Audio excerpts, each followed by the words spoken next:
Hello Sword Fam, welcome back to my YouTube channel. I'm Brittany and today I'm going to be talking about this buckler from Mac Armour. Just look at this buckler.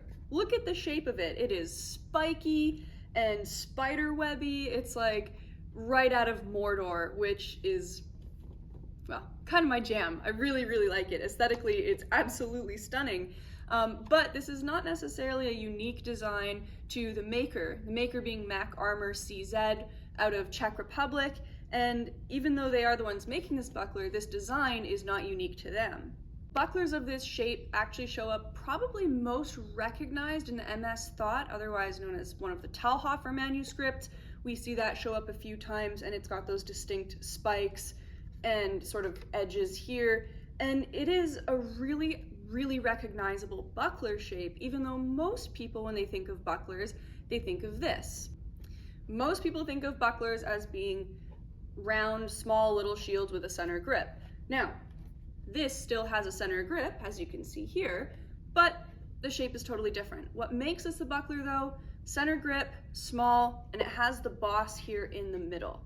For many years, the cold steel buckler was sort of the standard, the go-to. Everybody kind of bought this as being the buckler. In fact, I think it was used in almost every sword and buckler tournament, at least on the West Coast in North America. And for a really long time, this was your workhorse buckler. As you can see, we've put a lot of time into this buckler. There's a lot of damage, but it's a hard plastic. It's extremely durable, and it's somewhat light. However, I did always find when I first started doing sword and buckler that this was extremely heavy, having to hold it out for extended periods of time. My arms would get fatigued, and I just found it not necessarily like really heavy, but heavier than my little noodle arms could afford at the time. So much like the cold steel buckler, this one from Mac Armour is still plastic. You might recognize that as being very similar. In fact, it is the same plastic that was used to make the arm harness that I also got from Mac Armour in a previous video. This material is extremely durable, and the fact that it's plastic makes this exceptionally light. In fact, this is significantly lighter than the cold steel buckler. At first, I was a little bit nervous when I got this in the mail because it was so light and the plastic is extremely thin. I was really worried that the edges would get chewed up by my swords or that it would start getting breaks or cracks or anything like that. And so far it has not, which is exceptional. I've actually put this through quite a bit of sparring, and other than a few little surface scratches, it's still in great condition. The way that they've actually designed this is really quite intelligent. So even though the plastic is quite thin, it's thin in some spots, but thicker in others where it needs reinforcement. In fact, this is actually used often in steel bucklers as well. So like this one, you can see how the edge is folded back. Sometimes it's rounded, rolled, or just thickened, and that helps reinforce the edge so you can have the rest of the shield be really thin to try and cut back on the weight.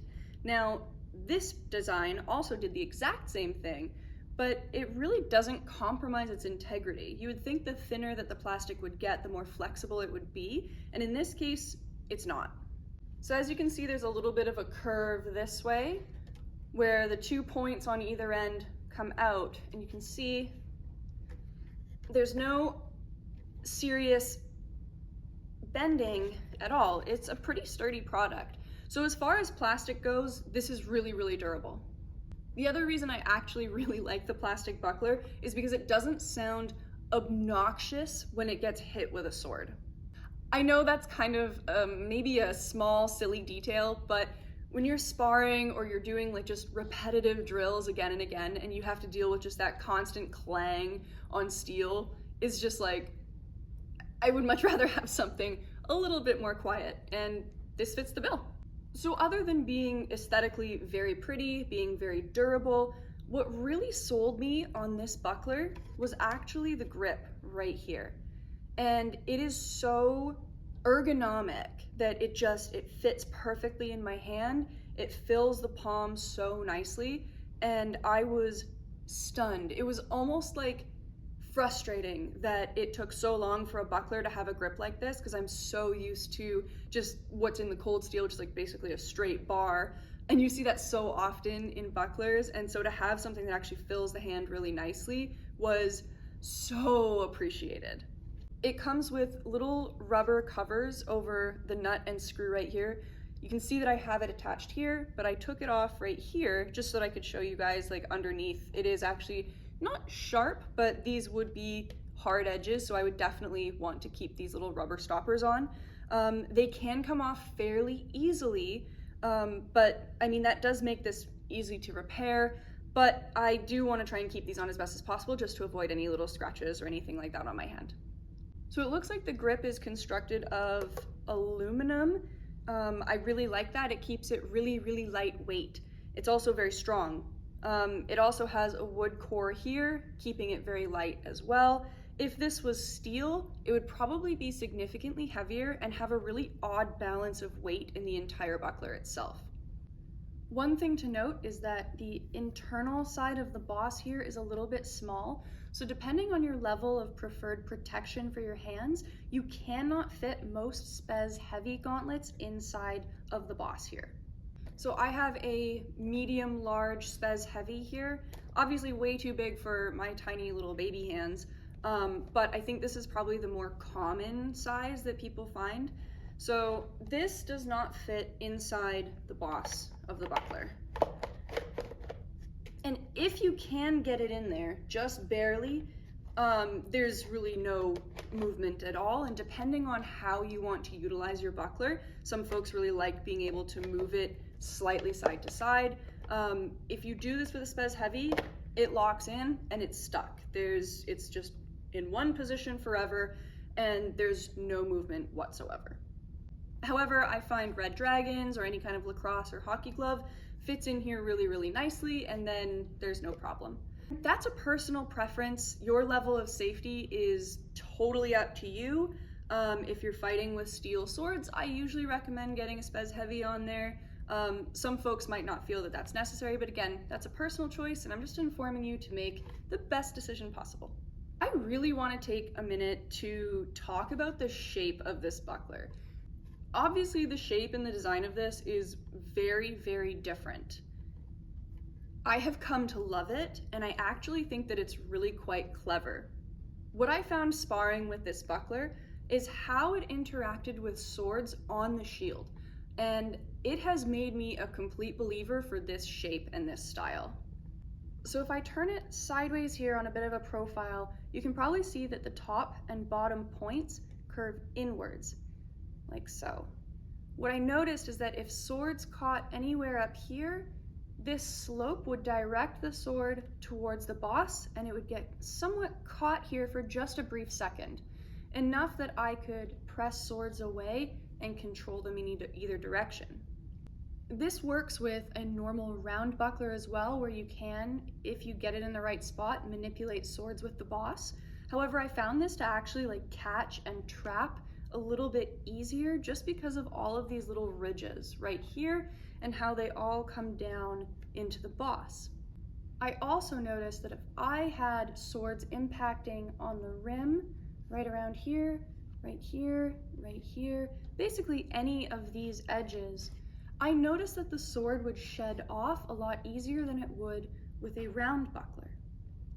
The sword was less likely to bite and have impact on my hand downward, and as a small person, I found this really great, not having to absorb the power of somebody's strike, and instead the buckler did a really good job of just shedding it right off, and so I don't have to spend as much energy exerting myself trying to resist any cuts at all. It just goes right away, and I love that. I felt like I didn't have to put nearly as much energy into sword and buckler fighting as a small person, and for me that made a huge difference. Now, of course, these are subtle differences. This is not so wildly different that I think every single person should just ditch the round buckler and go for spiky shields like this. No, this is just the subtle differences that I found made a really big difference for me in my fencing. You might also find that you like that shape a little bit better. Maybe you like the other benefits that a round shield offers instead. The other design feature I really like is the little bit of a spike right here on the boss. Most commonly you see bosses that are just totally smooth, but there are spiked examples, or some that have like swirls that come to a point, or some that have a point like this. I really like that this was included in the design. Some people get a little bit scared off from spikes on the buckler just from a safety perspective. Obviously, when you have a more acute point like this and that hits the mesh of a mask, it can possibly be more dangerous. However, what I really liked is that this spike is actually pretty low profile. The actual point is not acute, it's quite rounded. And so when I did buckler punches to the mask, my partners actually gave me great feedback and said it felt pretty much the same as getting punched with like a cold steel buckler, except that buckler is more heavy, this is a lot lighter. So I feel that this spike point on the boss is actually pretty safe. It will, however, give a pretty decent bruise if you end up punching it to the shoulder or to the arm by accident, or if while you're doing your sword and buckler fighting it makes contact on somebody. Obviously, just having a more like defined surface area that's smaller, that'll leave a little bit more of a bruise, but I don't think it'll bruise any more than getting thrust with a sword might leave a bruise through a jacket. I really hope you guys enjoyed this video. If you're interested in getting one of these bucklers, there's a link below, also in the description. And if you do end up getting one and you end up fencing, find me on Instagram, tag me, and let me see your sword and buckler work. As always, guys, thanks so much for watching, and thank you so much for your support.